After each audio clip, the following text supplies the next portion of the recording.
The noise ain't gonna get any better, probably. I've procrastinated too long, but I've come so far. I've come so far. Look how far I've come. Look how far I've come. My goal is to read 30 minutes, at least 3 days a week, just like being in the gym. 3 or 4 days a week, reading and making it a habit. If you do it every day, amazing. But I finally come to the time and space to have 30 minutes is my goal, to sit down and start reading and building my knowledge. Before the Buick exploded, if you look on my channel, I was reading a lot of books from philosophy in school that really helped my mind. I studied Cherokee language, that helped as well. My Cherokee elder, and philosophy. I was one class away from a philosophy minor and fell in love with reading through philosophy, and philosophy being the organization of priorities, whether they have value and what has value, prioritizing those values. And for the last 3 years, I've checked off every possible thing I could do for myself, for everyone. And now I'm blessed to say I have a life I don't have to escape from. Hopefully in the next month here. 3 years ago, when I moved to Detroit to tell our story and protest in Detroit, I had my eye on an apartment that I could now afford and I'm under contract for. Go figure, after all this time of looking for houses and finally building my credit up and being approved for a loan. There's nothing on the market, so, and being by myself, Detroit really supports me, so here to stay for a while, as my exes would say. So,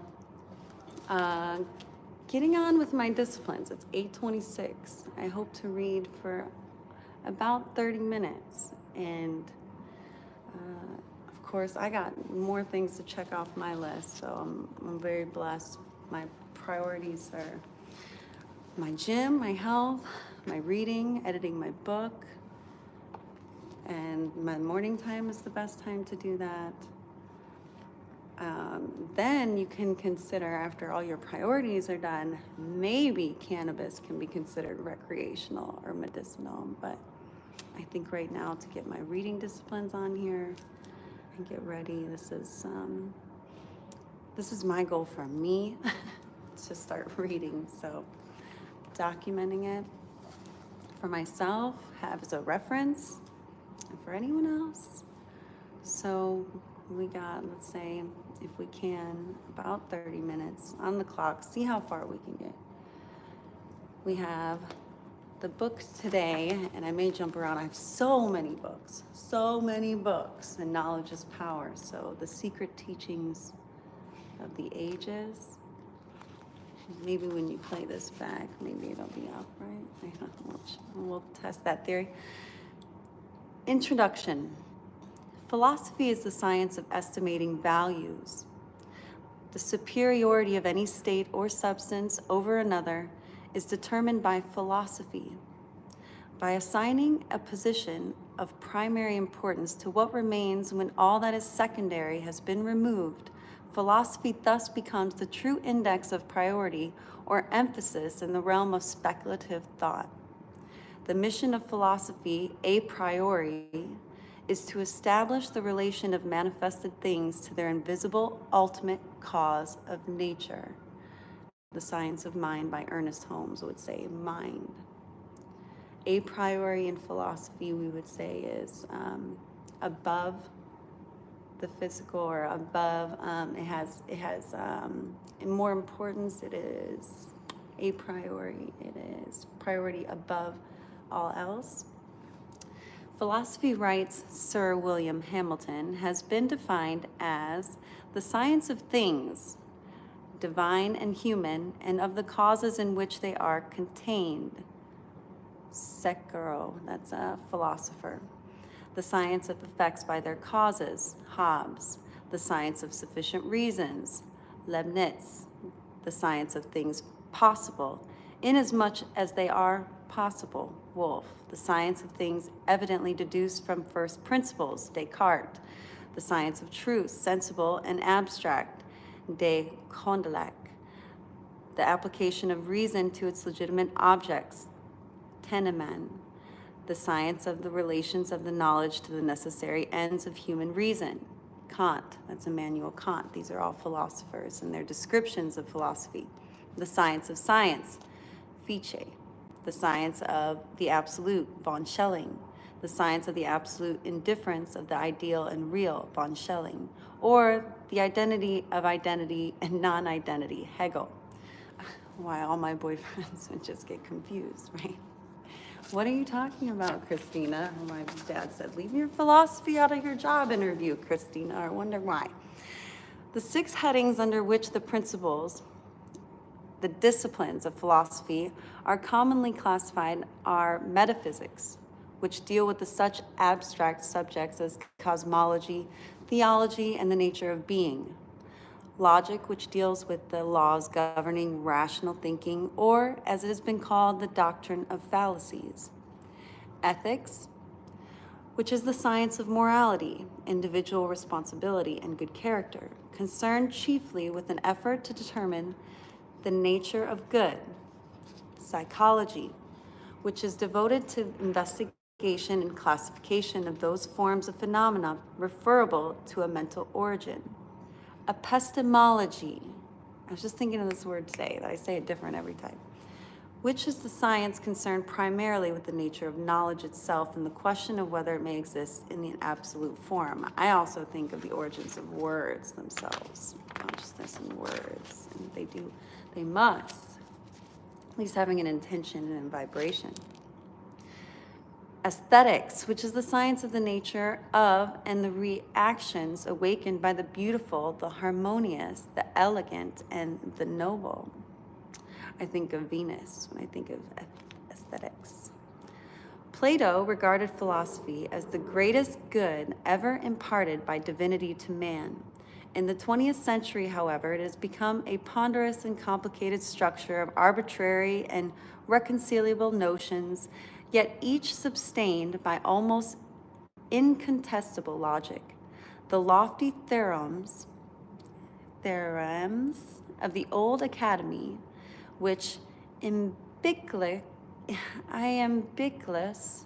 likened to the nectar and ambrosia of the gods, have been so adulterated by opinion, which Heraclitus declared to be a falling sickness of the mind.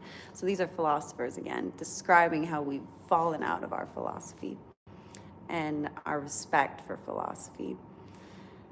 That the heavenly mead would now be quite unrecognizable to this great Neoplatonist, convincing evidence of the increasing superficiality of modern scientific and philosophical thought is its persistent drift towards materialism. When the great astronomer Laplace was asked by Napoleon why he had not mentioned God in his Traité de la Mercante Celeste, the mathematician naively replied, "Sire, I had no need for this hypothesis." In his treatise on atheism, Sir Francis Bacon tersely summarizes the situation thus, quote, "A little philosophy inclineth man's mind to atheism, but depth in philosophy bringeth men's mind about to religion." The Metaphysics of Aristotle opens with these words, "All men naturally desire to know." To satisfy this common urge, the unfolding human intellect has explored the extremities of imaginable space without the extremities of imaginal self within.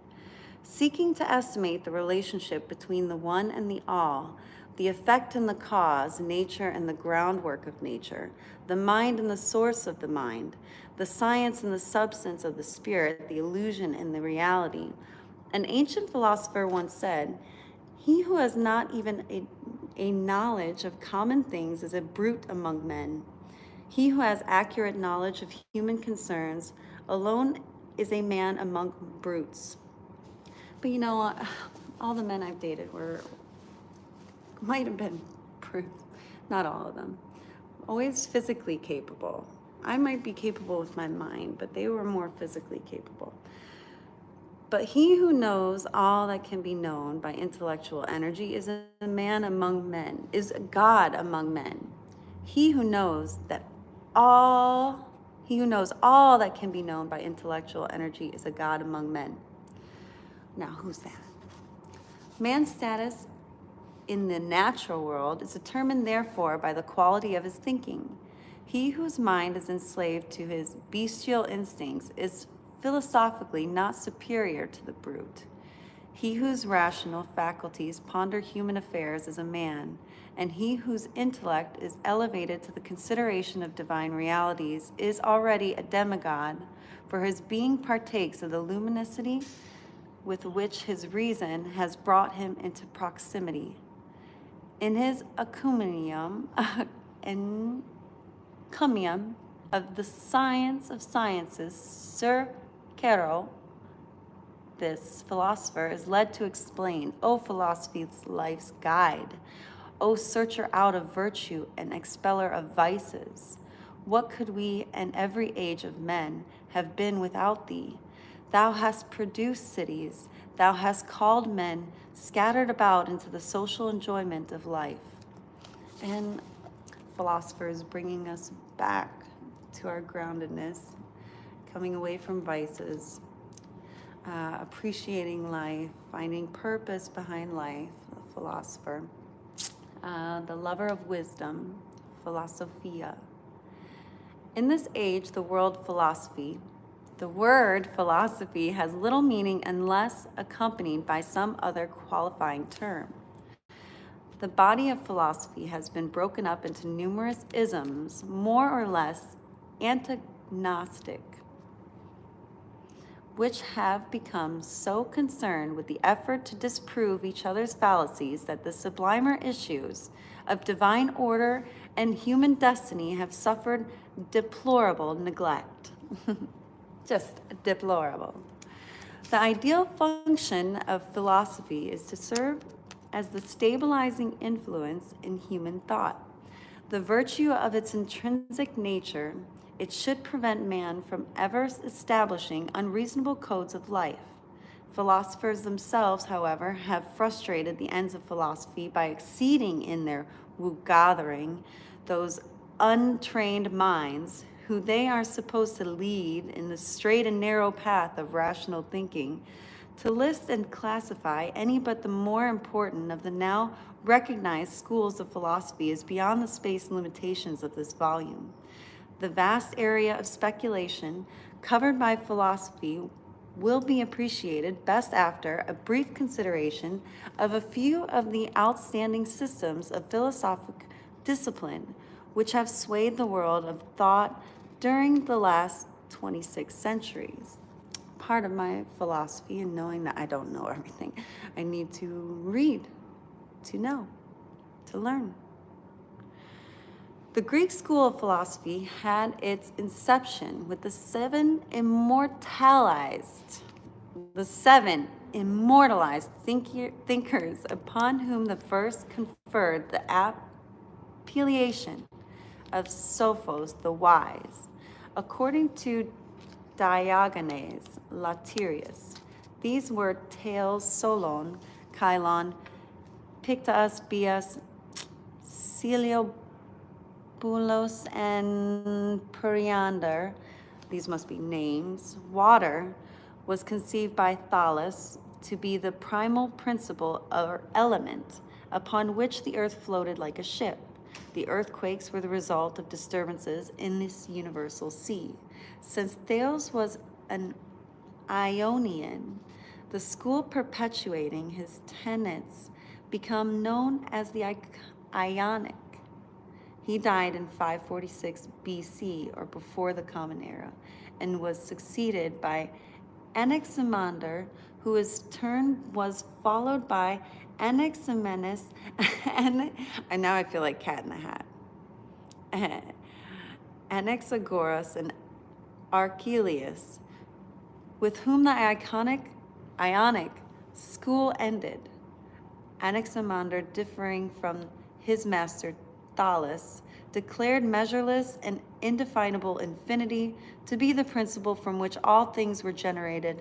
Anaximenes asserted heir to the first element of the universe, that souls and even the deity itself were composed of it.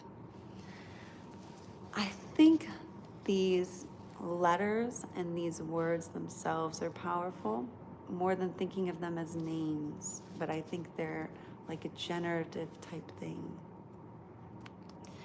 Anaxagoras, whose doctrine savors of atomism,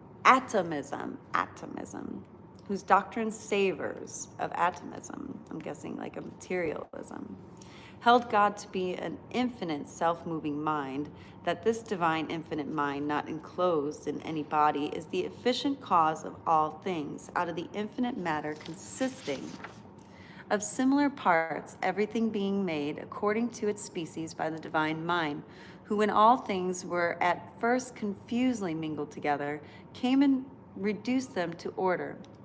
Archelaus declared the principle of all things to be twofold: mind, which was incorporeal, which is interesting because a corporation is your body, right? So to incorporate, or to put something into a body, or the mind in the body. And air, which was corporal, and rarefaction and condensation of the latter, resulting in fire and water, respectively. The stars were conceived by Archelaus to be burning iron plates. Heraclitus, who lived 536 to 470 before the Common Era, and is sometimes included in the Ionic school. Ionic, so we're thinking ionic bonds. Ionic school. We're learning. In his doctrine of change and eternal flux, asserted fire to be the first element and also the state into which the world would ultimately be reabsorbed. The soul of the world he regarded as an exaltation from its humid parts, and he declared the ebb and flow of the sea to be caused by the sun. After Pythagoras of Samos, its founder, the Italic or Pythagorean school numbers, among its most distinguished representatives, is Empedocles, Epicharmus, Archytas, Archmelion, Apicius, Philosa, and Exodus. Pythagoras, 580 to about 500 BC, conceived mathematics to be the most sacred and exact of all sciences, and demanded of all who came to him for study a familiarity with arithmetic, music, astronomy, and geometry. He laid special emphasis upon the philosophic life as a prerequisite to wisdom. Pythagoreanism may be summarized as a system of metaphysical speculation concerning the relationships between numbers and the causal agencies of existence.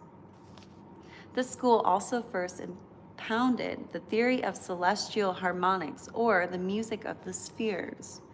John Recklin said that Pythagoras that he taught nothing of his disciples before the discipline of science.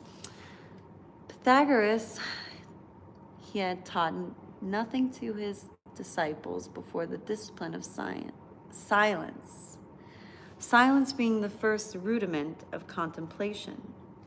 In the Sophist, this is, I'm guessing, a type of study or what people subscribe to, Aristotle credits Empedocles, so again, that's Sophist. In his Sophist, Aristotle credits Empedocles with the discovery of rhetoric. Both Pythagoras and Empedocles accepted the theory of transmigration. and later saying, "A boy I was, and then did a maid become, a plant, bird, fish, and in the vast sea swum." Archytas is credited with invention of the screw and the crane. Pleasure he declared to be the pestilence because it was opposed to the temperance of the mind. He considered a man without deceit to be as rare as a fish without bones. The Elactic sect was founded by Exphanes, 570 to 480 BC, who was conspicuous for his attacks upon the cosmologic and theogonic fables of Homer and Hesiod. Oh no, more fables. Exphanes declared that God was one and incorporeal, in substance and figure round, in no way resembling man, that he is all sight and all hearing, but breathes not, that he is all things, the mind and wisdom, not generate but eternal, impossible, immutable, and rational. Exphanes believed that all existing things were eternal, that the world was without beginning or end, and that everything which was generated was subject to corruption. It got real. He lived to great age and is said to have buried his sons with his own hands. Parmenides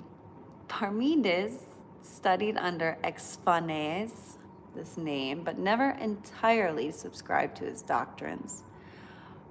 Parmenides declared that senses to be uncertain and reason the only citrion of truth. He first asserted the earth to be round and also divided it into zones of heat and cold.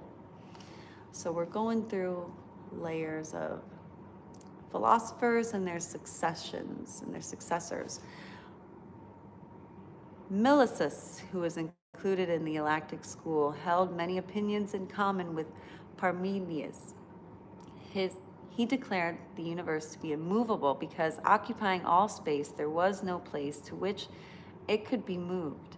He further rejected the theory of a vacuum in space. Zeno of Elea also maintained that a vacuum could not exist. Rejecting the theory of motion, he asserted that there was but one God who was eternal, ungenerated being.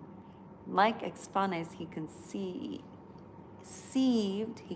deity to be spherical in shape. Leppius held the universe to consist of two parts, one full and another a vacuum. From the infinite, a host of minute, fragmentary bodies descended into the vacuum, where, through continual aggregation, they organize themselves into spheres or substance, is the theory. So there's plenty of theories. The great Democritus, to a certain degree, enlarged upon the atomic theory of Leucippus. Democritus declared that principles of all things twofold, atoms and vacuum. Both, he asserted, are infinite, atoms in number, vacuum in magnitude. Thus, all bodies must be composed of atoms or the infinite variety. The soul Democritus also conceived to be atomic in structure and subject to dissolution with the body. The mind he believed to be composed of spiritual atoms. Aristotle intimates, I'm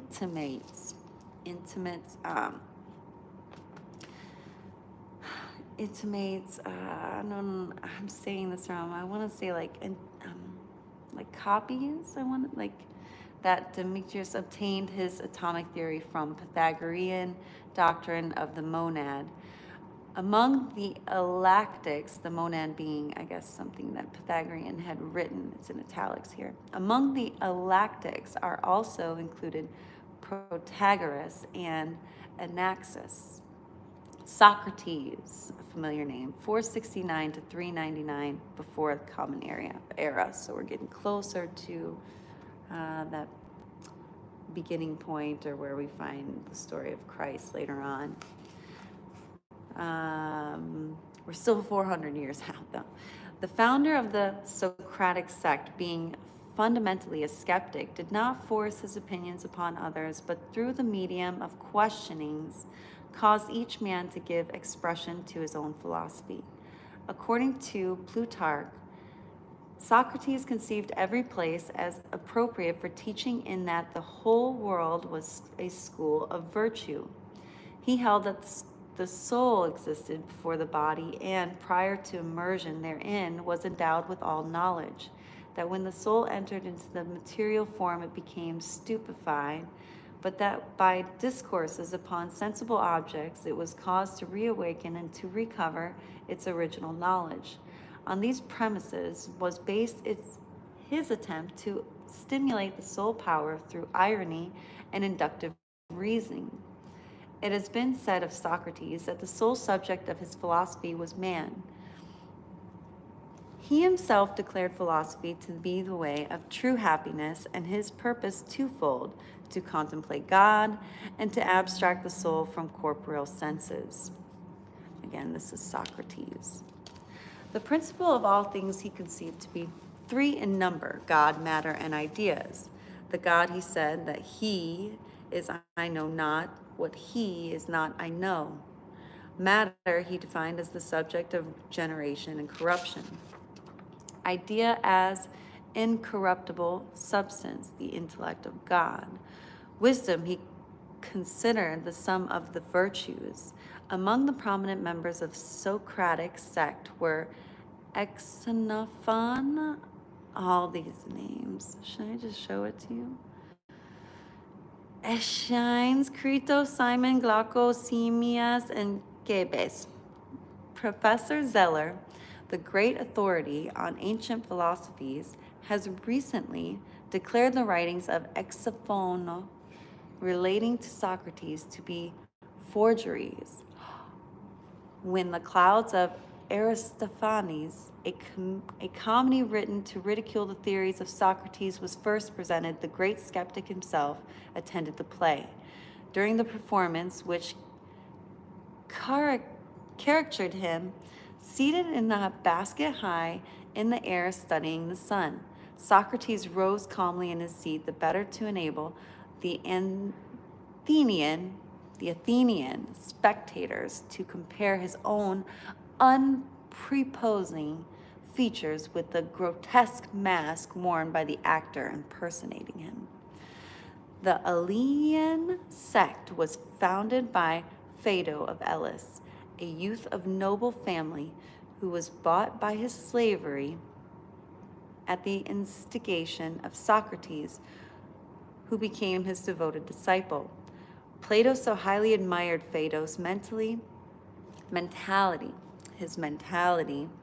that he named one of the most famous of his discourses the Phaedo.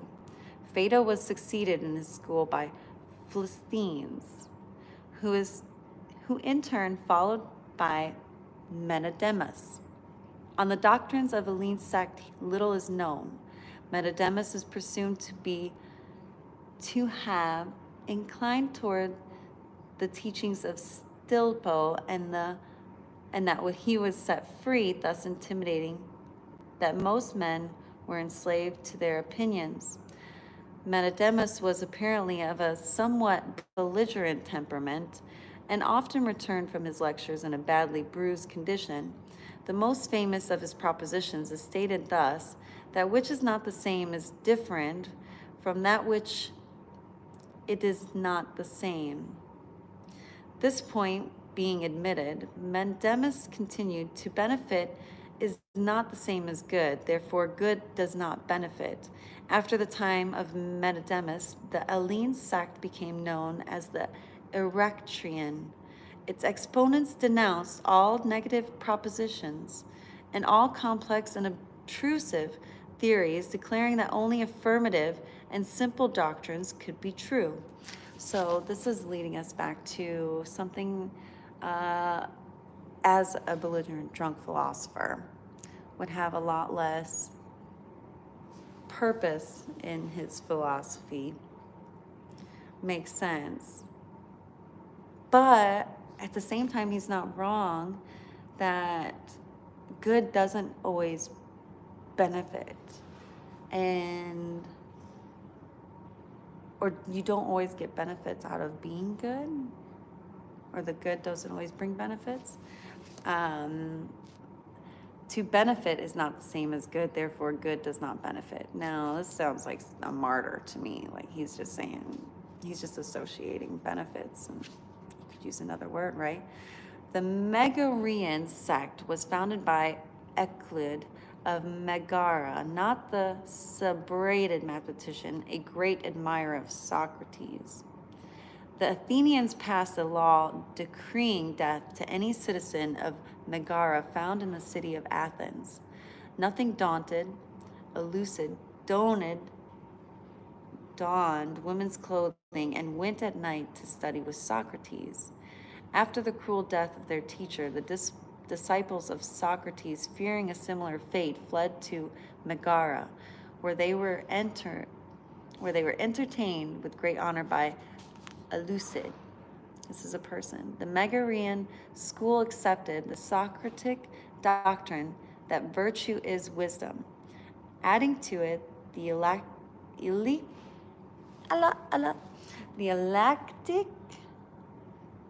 concept that goodness is absolute, unity, and all change an illusion of the senses.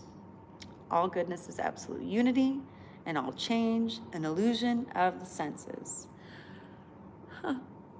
Euclid, being asked about the nature. Euclid maintained that good has no opposite, and therefore evil does not exist. Being asked about the nature of the gods, he declared himself ignorant of their dispositions, save that they hated curious persons. Sure feels like it's on. No. Looking for signs is always paid off. So I'm going to stop it right there. We made it to about 13 pages. 13 pages, 30 minutes, 3 days a week is a good goal. So, hey, me, I'm so proud of myself. I do what I say I'm going to do.